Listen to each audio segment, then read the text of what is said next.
I want to read to you a few stories. I guess that's what I call them, stories. They're about what happened this week. It says, when Stephen Paddock fired on a country music festival, Taylor Winston didn't run away. The 29-year-old Marine veteran knew he had to help. People started scattering and screaming, and that's when we knew something real was happening, Winston said. He served 2 tours in Iraq. He helped toss people over a fence to get them to safety. Then he raced to a field of trucks parked nearby, and the first one he checked had the keys in it. He texted his friends who had set up a makeshift hospital far from the gunfire to bring over some victims. They squeezed into the back of the truck and the back seat. After dropping people off at a hospital, Winston turned around for a second trip. By the end of the night, he and his friends had transported around 24 people to the hospital. After a gunman opened fire on a crowd, some were too frightened to move.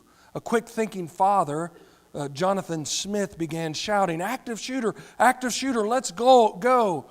He told all 9 members of his extended family at the concert, as well as nearby strangers, to join hands and run. And they moved as a human chain toward the handicapped parking area and hid behind several rows of cars.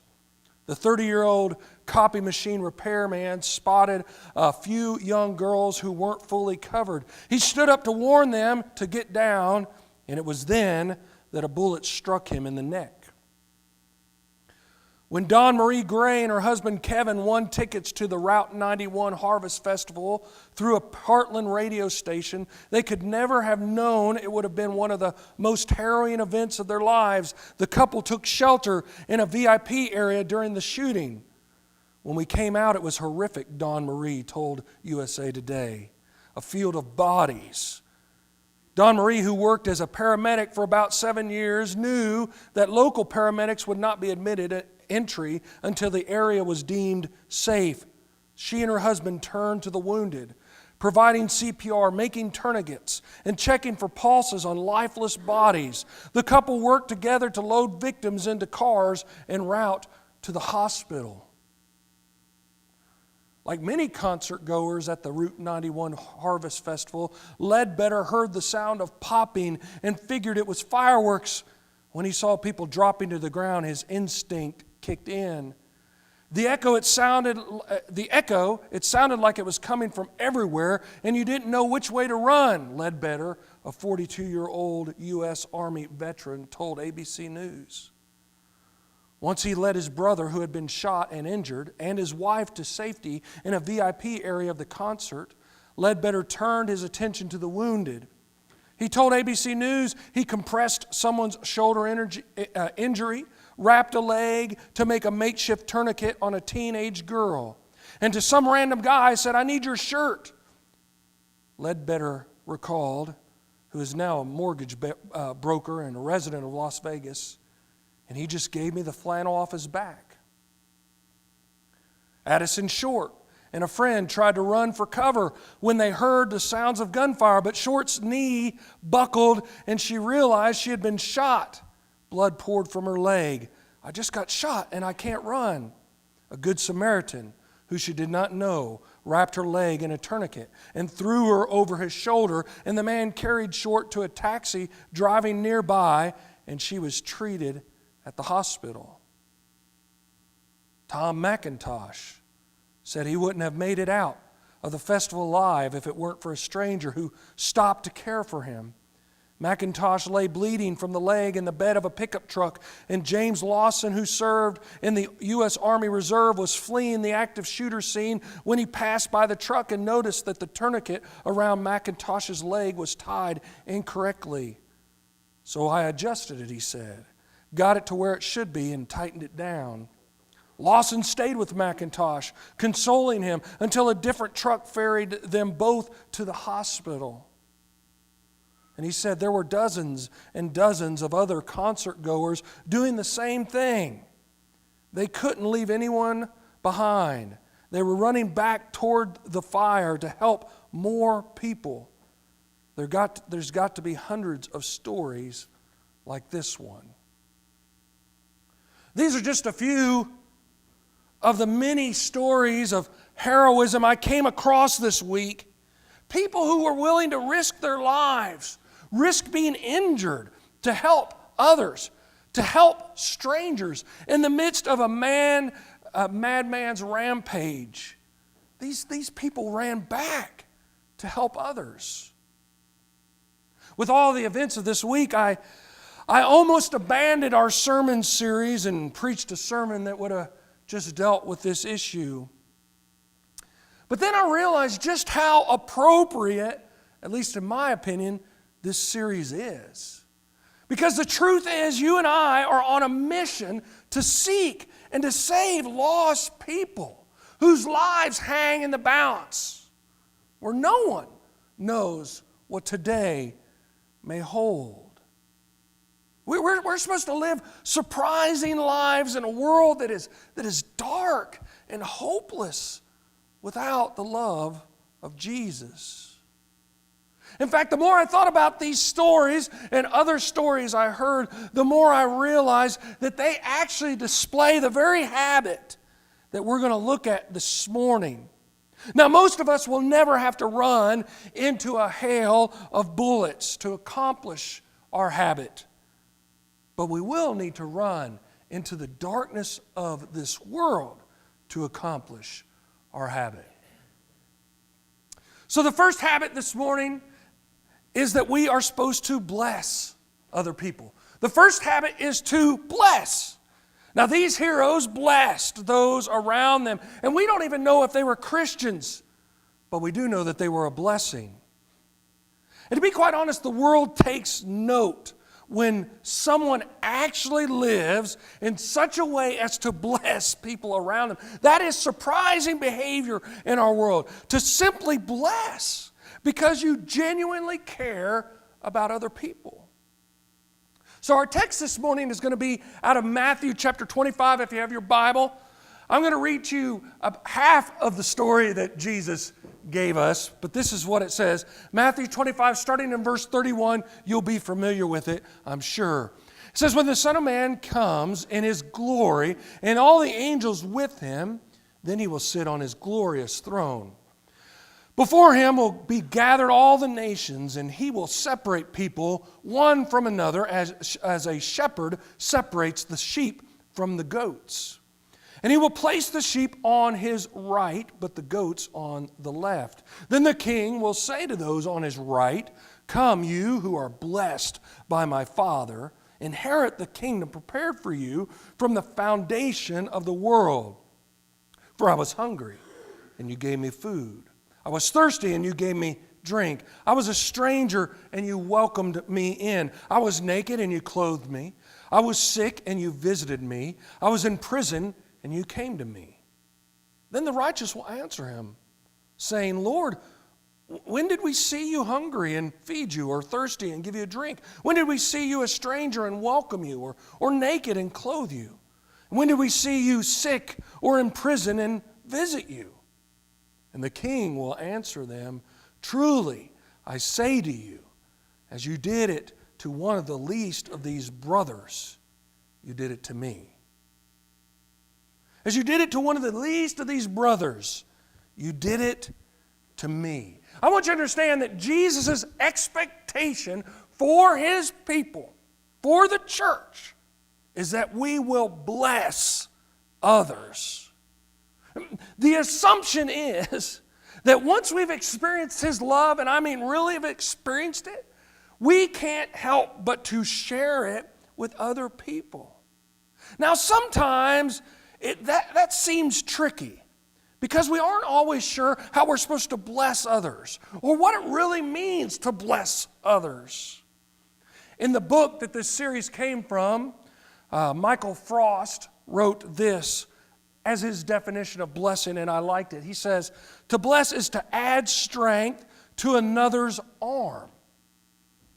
Essentially, to bless is to build others up, to encourage them, to help them increase their strength. To bless is to relieve burdens, to provide breathing room, to lift spirits, to alleviate stress or distress. That's what Jesus is describing in our text. Christians out in the world alleviating hunger and loneliness, sickness and homelessness. Christians out there alleviating every distress that we possibly can. But so often we hear that and we become overwhelmed. We look out at our world and we realize the need is so big. There's so many hurting people, so many homeless people, so many hungry people, so many lonely people. Last week I told you that this is going to be a very practical series. And I challenged you last week to start preparing yourself by praying, preparing yourself by getting ready to go out into the world, preparing yourself to offer grace, preparing yourself to live a questionable life, which I described as being weird for Jesus. That was last week. Remember this? This week I want us to get very, very practical. We just need to take things one step at a time. And so the first step is to choose 3 to bless. That's it. It's a very practical step. Michael Frost in his book recommended that we ought to choose 3 people each week to bless.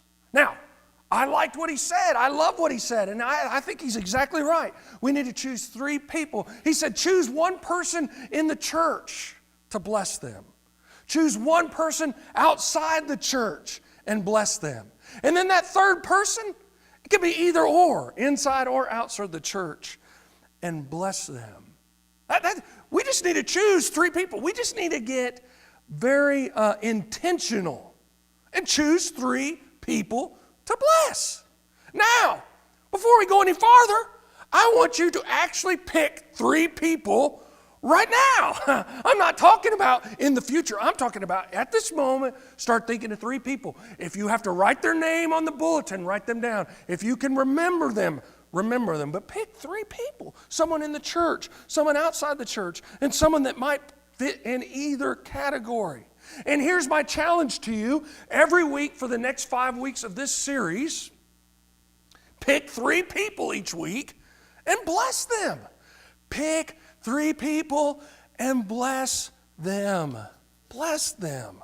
It's not that hard. It's a simple step. 3 people who I'm going to bless. In one scene of one of the Superman movies, Clark Kent is upset after the football game in which he was reduced to being the manager.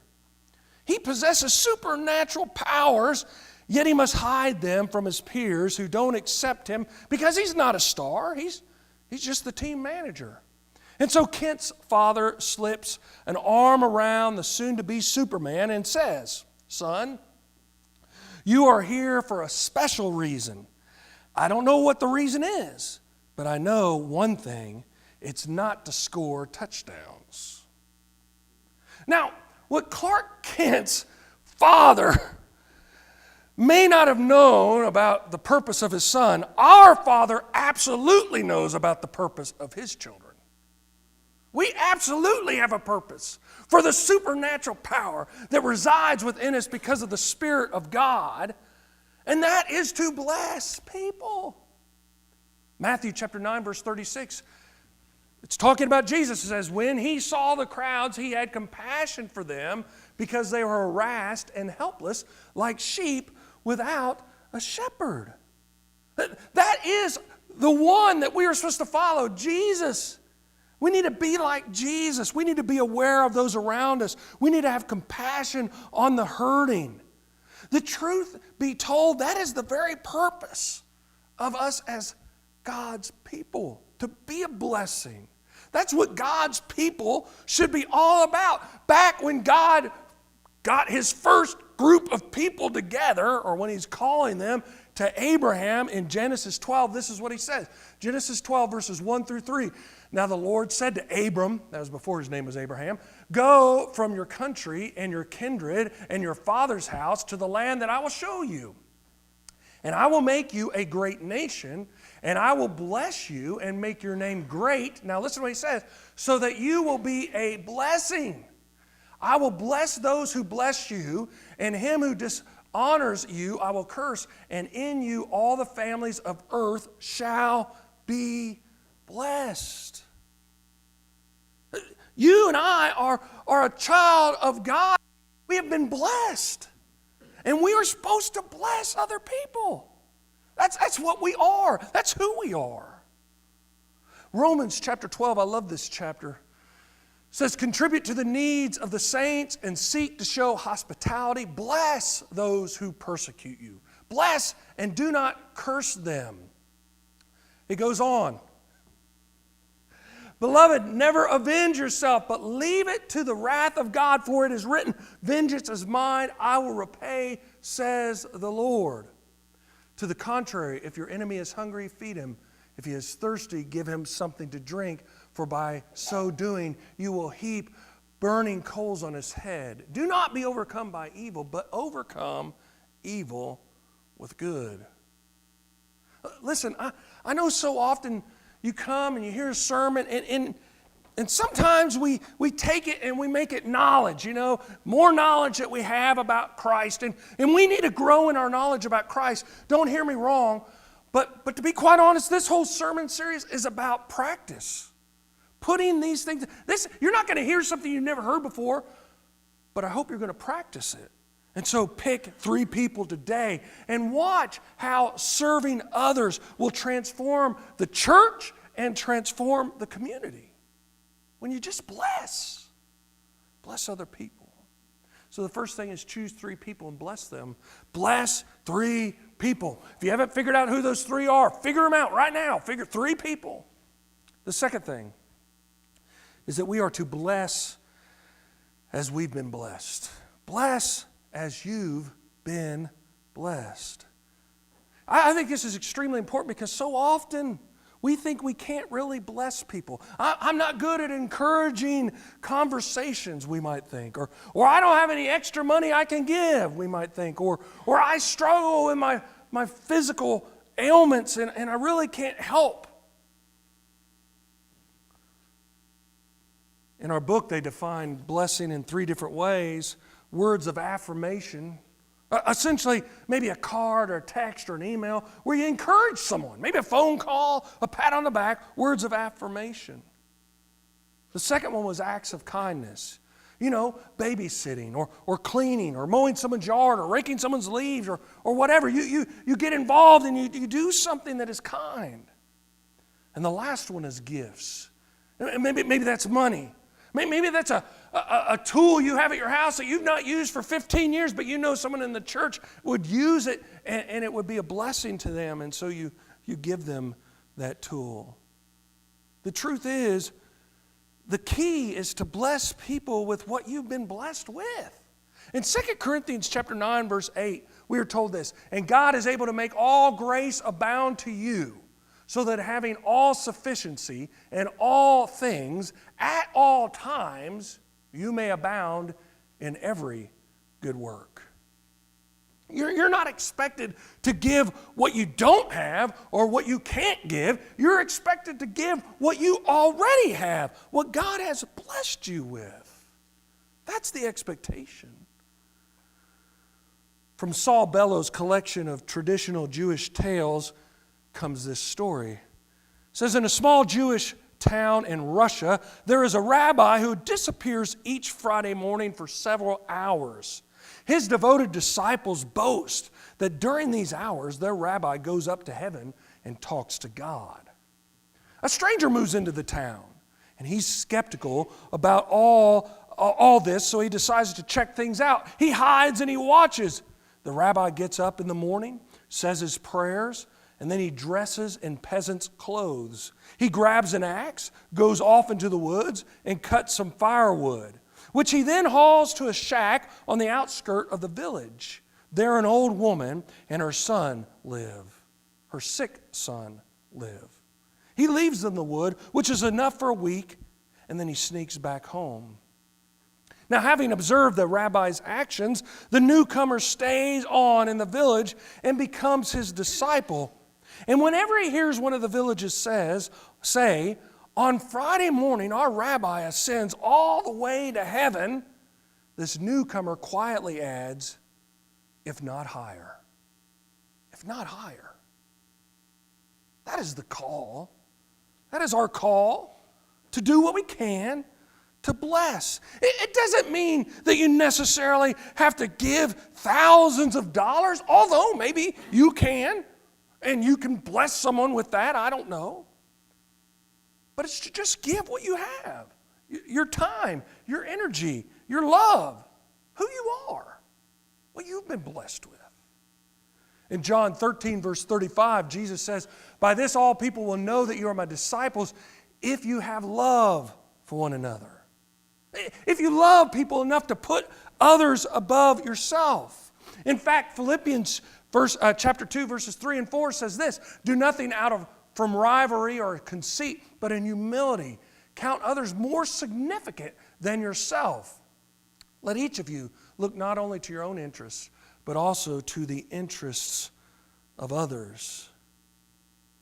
See, I want you to understand, so often reaching out to the world is not hard for us to understand. It's just hard for us to do. We don't always want to practice what we ought to. Jesus came to bless all mankind. He paid the penalty for all sin. He offered hope to all people. He made a way for all who are willing to come. And when we bless others, we are following in His very footsteps. In his book, Discover Your Mission Now, Dave Ferguson recounts reading a doctoral thesis entitled Blessers versus Converters. The researcher had looked at two teams of short-term missionaries who visited Thailand with distinctly different missionary strategies. The team, referred to as the Blessers, went with the intention of simply blessing people. They saw their mission as being to bless whoever came their way in whatever practical way they could. The Converters, on the other hand, went with the sole intention of converting people and evangelizing everyone they encountered. Now, the research found, perhaps unsurprisingly, that the Blessers had far greater social impact, which makes sense. When short-term missionaries go with the intention of contributing to the social good in their context, that social impact will be high. But Ferguson points out a second finding, and that is this. They discovered that the Blessers also had almost 50 times as many conversions than that of the Converters.